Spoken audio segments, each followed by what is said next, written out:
eyakava ku kyeyo mu ggwanga lya Saudi Arabia asebaawe ng'ensonga lwaki amuse gye tugenda okuba nga tumanya mu katambi kafa ko nnako lwaleero. Yenze Sheila Adita neeyongera obbabuuzaako kansuubire nti buli omu ali bulungi. Gwe wenna eyasubscribinga ku YouTube channel yange wakola ekintu kirungi nnyo era tojjanga okwo. Mbeebaza nnyo you guys, I do appreciate you. Abandabira ku Facebook page yange mukola ekintu kirungi nnyo, mwebale nnyo.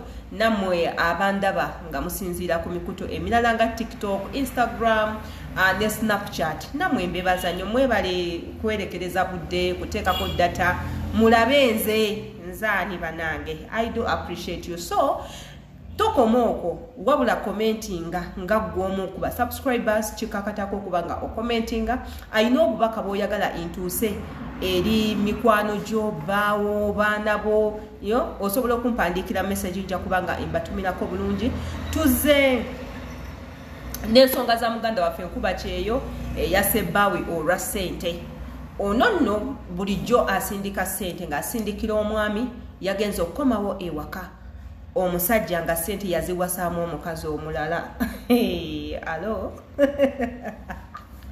munansonyiwa okuseka naye bukyanga ntandika okubanga mbaweereza oba nga njogerako nammwe nzize nga njogera ku nsonga ya ssente era nga nzize mbawa nnyo advices ku nsonga ezikwatagana n'omukwano teekako ne ssente era ne mbategeeza nti nno ng'oyagala okwawukana n'omuntu for good muwe ssente akwagalira omukazi oba akwagalira omusajja oba akutwalira ettaka mugenda kwawukana.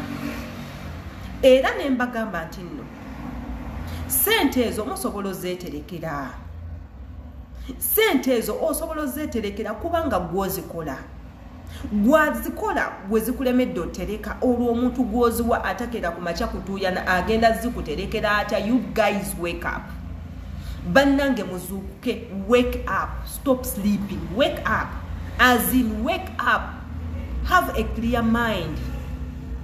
Ogenze Saudi Arabia otuuyanye oyisiddwa mu mbeera embi tocha gye babayisaamu eyo ne musula bubi ne mulya bubi ne mwambala bubi temufuna ddagala nga mulwadde temugendako malwaliro.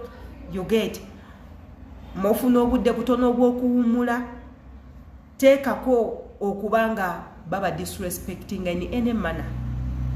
Akasente okakoze Katonda akuyambye nti gwokolera akusasudde. Mulimu bannammwe bannange abatasasulwa nakola omwezi ogusooka ogwokubiri ogwokusatu ogwokuna n'afundikira nga tebamusasudde naye gwofunye chance okoze. Bannange baby girl bakusasudde ssente ozikutte oziwadde omusajja olw'okuba mwezimba biki ebyo. I'm not saying nti kibi okuzimba bbaawo, si kibi yadde n'omulundi n'ogumu, naye ozimba otya omusajja gw'otali naye mu nnyumba? Ogenda zimba otya omusajja ng'oli bunaayira? Mumanyi engeri ssente gye zikemamu. I wish ekintu ekyo mukimanyi kubanga nontonnimi bangi nnyo ba bloggers bavuddeyo nga bababuulira ku nsonga za ssente. Imbawadde obutambi bungi nnyo obw'abaana bawala abakaaba olumu ne betta n'okwetta atuuse ewaka abadde akola ssente aziwadde abazadde asanze baziridde, abadde akola ssente aziwadde omusajja asanze awasiza nga n'abaana yabagoba ewaka. Abamu ku mmwe ne mugwa n'eddalu, abamu ku mmwe mukomawo nga temulina mu mbeera zammwe, you're not stable mind wise olw'okuba nti obadde otulugunyizibwa ne gwe ssente osazeewo zitundamu omukwano. Really baganda bange abaana ab'obuwala, don't settle for less.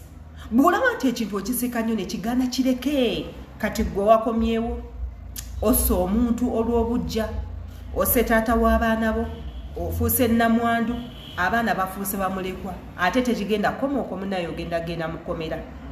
Wano we tubagamba ne tubagamba osobola okuva eno ng'oguddewo yo account n'okola ssente zo ng'ozisindika direct ku account yo. If you don't have any person that you do trust, ssente zo osobola oziteeka ku account yo n'okomawo n'otuula wansi, you give yourself time emyezi ng'ena 5 nga woplaninga kiki ogenda okuzzaako ddani oziwa omuntu azikulire.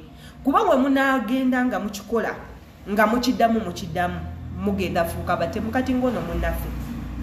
yenze Shila Adita kandowooze nti olina kyoyize mu katambi nga kano gwatayize sirina kyakukolera si kyateeka nti tuyina okuyiga ffenna ne mu class omusomesa atusomesa ne mubaamu akulembera ne mubaamu n'asemba not that nti asembye olw'okuba abadde tasoma abadde asoma naye obwongo bwe tebwasobodde kukwata ebyo omusomesa byasomesa so nsuubira oyo omugeze agenda kukwata omusirumu naye sina kyengenda kukolera sikuvumye n'ekyokukola kyo tekiriiwo twesange mu comment section nga njagala okumanya endowooza zammwe mulowooza ki ku nsonga ng'enegenda mu maaso muganda waffe agenda kukola atya gw'olowooza n'avayo mu kkomera oba nedda yenze Shila Adita mbagalanye